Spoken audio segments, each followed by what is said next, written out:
So I just finished Psychonauts 2.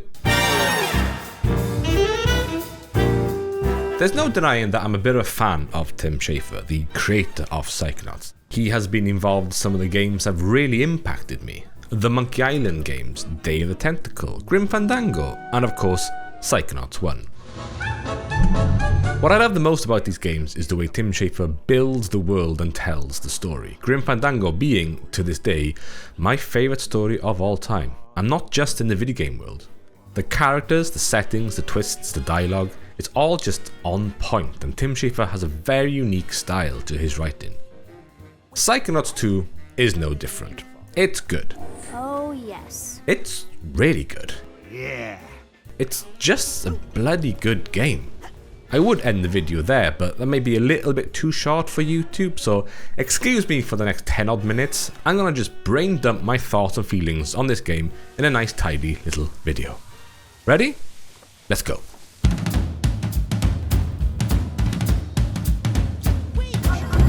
Before playing Psychonauts 2, I actually went back and I replayed the first one, which, in hindsight, was a really good idea. The second game basically starts where the first one ends, which felt like a nice continuation. And with that, I could really appreciate how much this game, as well as games in general, have improved over the last 15 years. The story is set around Raz, the main character, a kid who wants to work for the Psychonauts, helping the Psychonauts discover who stole Truman's brain, the head of the Psychonauts, while also worrying that Maligula is on the return, a powerful enemy that was believed to have been killed by the Psychic Six, the OG of the Psychonauts. Without spoiling too much, that's basically the backbone of the story, and it pretty much sets it up in the first hour or two. And that brings us to our next topic. The first game, although a cult classic, is known for being, well, a little bit janky, a little bit rough around the edges, so to say. It had a charm and a character and a personality, but also had some pretty glaring issues. And that's where Psychonauts 2 comes into play. I'm very happy they kept the original quirky, cartoony style of the first game and just improved it. It is visually stunning. It's kind of like renovating an old house but keeping the quirky, almost strange charm that the house has. Like, it still has that unique character, but now with better insulation and Wi-Fi. It's a game with actual colour and style, which is kind of nice in these days with the constant want of chasing realism. Psychonauts headquarters! The first area that you come across is the Motherlobe, the HQ of the Psychonauts, and, much like the camp in Psychonauts 1, acts as the main area of the game. You get to explore the area, speak to interesting people, and progress you and the game. It also dangles little collectibles out of reach, hinting that you'll be able to collect these eventually. There are also other areas outside that you can explore, discover new items and people. It's a world rich with unique buildings, environments and characters. It's really nice to take your time to explore these areas. To add to the visual identity of this game, each character has their own look and with that their own personality. And the voice acting is incredible, it's so on point. It worked as designed, Otto. It has incredibly written and witty dialogue, but that's expected from the works of Tim Schafer. Good job, soldier! And what's great about the world of Psychonauts as well is that it's not bloated with unnecessary crap. There's enough side quests to keep you busy and happy, but not too much where your screen is littered with markers and lists. The game is very good at organically pushing you to where you need to go, but also gives you those moments of, I need to talk to this person to progress the story, but I have time to check out this area. And it's really worth checking out the different areas. You get to meet other characters or learn about them, and that's always a fun experience. The dialogue and the way you interact with people in this game is such a charm. It's so pleasant to do. Ah, good tip. Of course, as excellent as the world of Psychonauts is, the shining star and main actor of the game is where you enter the characters' minds. And oh boy, this is where the game shines. If you ask anyone about the minds of Psychonauts 1, many will tell you the best one is the Milkman conspiracy, and I am one of those people. However, I found Psychonauts 2 to have more levels on the scale of Milkman, if not better. Each mind highlights the character's personality and you learn a lot about the person. their worries, their anxieties, their fears, their loves, their demons. It's an incredibly unique and clever way of tackling internal problems. The environment also weaves with the character's issues. Take, for example, Bob, who feels like everyone he has ever loved has abandoned him. So, his brain is him stuck on a deserted island alone. Don't go. As well as Cassie, whose personalities have split to demonstrate that she is fighting herself and doesn't know who she is. The way you get around these brains are classic platforming: running, jumping, swinging, attacking, and so on. And this has greatly improved from the first game. There were many times in the first game where I failed because of the game's lack of precise controls, and in the second there was far less eye-rolling moments. As I said many times, it really demonstrates how much games have improved in the last 15 years. I have read many people comparing the platforming of this to the likes of Mario, Rayman, Ratchet and Clank and so on, but for me, comparison is the thief of joy, so I won't do that. Looking at these games in isolation with themselves, the platforming and the travelling works really well and never stopped the game from being fun or made it frustrating. And they took what was bad in the first, ironed out the roughness, and made it a much better, fluid experience. And with the jumping and swinging, you also have powers. There are 4 slots for you to attach a power to, and these are swappable at a drop of a hat. As you progress through the game, you get access to more of them, and also have the ability to level them up. You need to use a good mix of these powers to progress through the games, from burning paintings, using the bar to get to higher sections, and slowing down spinning fans to jump on them. I also really did enjoy that Raz still can't go into water, a nice callback to the old PS2 games where developers would find any reason not to include a swimming mechanic. The reason for Raz is so well weaved into the story that it still makes sense, but I still find it funny that you can't swim in this game. It's not a phobia, it's a curse. The set pieces and the scale of these brains really do demonstrate how much of a jump 15 years has been. Rolling on a bowling ball, a psychedelic rock concert, the world made of yarn and you can jump through these portals, an Asian-inspired paper world, a level dedicated to a game show that's dedicated to making food, which just how somebody comes up with that, I don't know.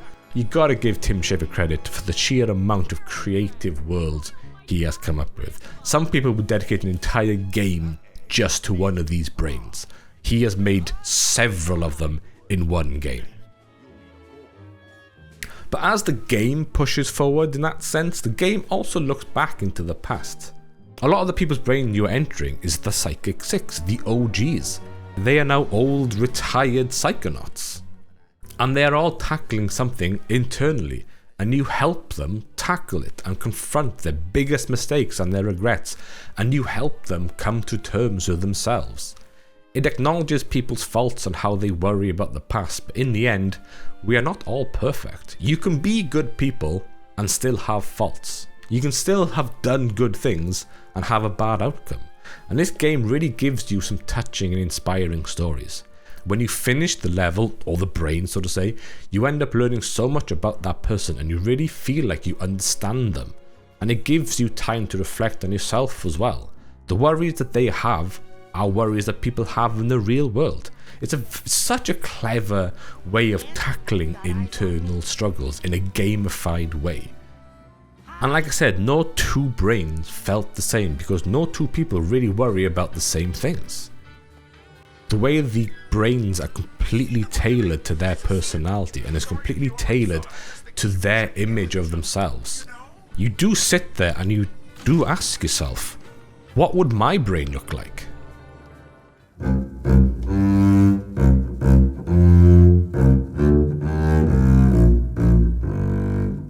What also adds to the immersiveness of the game is the music. Peter McConnell, he helped make music for the Monkey Island games. He made Day of Tentacle and Grim Fandango, and as always, he has come up with some straight up bangers. It's been a while since I've listened to a soundtrack of a game outside the game. My Spotify algorithm has had a good shake up this month. Some of the music is heavily inspired by that 60s jazz. Think the James Bond or the Incredibles music with brass bands and a strong trumpet lead. I think my favourite piece of music in the game is the one that's inside Bob's brain, which, come to think of it, I think Bob's brain is my favourite level of the entire game. The music reminds me a little bit of Monkey Island, so I think that's why it's clung to my heart. Nostalgia is a strong emotion after all, but that's the song I've always gone back to listen to. You also have this section dedicated to the 60s psychedelic scene, with Jack Black making a guest vocal appearance. They fill the holes I've had. And it is genuinely such a trip. I think the best word I can use to describe the music is fitting. Each piece of music is fitting to the theme, the area, the mood, the emotion of that level, and it really elevates that level. Protecting him? From what? As each brain comes to an end, you come across the main boss of that level. The combat in Psychonauts 2 is probably the weakest element of the game, but that doesn't really take anything away from the enjoyment of the game. You do have powers to aid you in the combat, but you can basically go around smacking people and you'll be okay. As I said, you can level up these powers and you can do it quite early on, and they do just enough extra to make it justifiable. You can also purchase pins to add different colours and emotes and whatnot. Not something I take a pleasure in, so I picked 3 early on and just left it at that. The boss fights usually have some sort of way of defeating them as opposed to repeatedly smashing them in the face, and this does make the fights a bit more challenging and a bit more fun. The set pieces and the locations of these bosses is what makes them special. The main drive of Psychonauts 2 is the story and the discovery as opposed to the challenging nature of the combat. You can purchase stuff in the shop to give you extra hearts or to heal yourself. I hardly, if ever, use them. Failing isn't really a motive of the game. Enjoyment is the main push of Psychonauts 2, and that is kind of demonstrated in the boss fights as well. They're fun, they're exciting, but they're not challenging. But it's still a good experience. I like using the phrase popcorn games to describe a game that isn't exactly groundbreaking in the sense of pushing the video game world into a new direction, or is a game changer, pun intended. But it just does everything right, and it gives you a solid, unapologetically good experience. And Psychonauts 2 is that game. Every element is solid, every element does what it needs to do, and most importantly, it's what every game should be. It's fun. We need more games like this, games that aren't afraid to be themselves, a game that isn't afraid to go, I'm doing me, and that's okay. It takes the foundations of the first game and builds upon it. To use Psychonauts as a metaphor, it enters the mind of the first one, tidies up all the loose ends and baggages, and what you get is a much richer, less janky, more refined experience.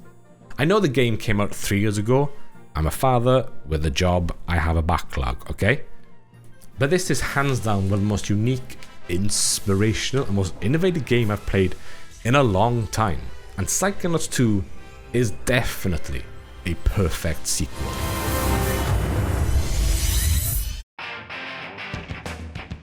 Hey, if you made it this far, thank you so much for watching. I really enjoyed making this one. It took me a lot longer than I anticipated. I've been really ill over January.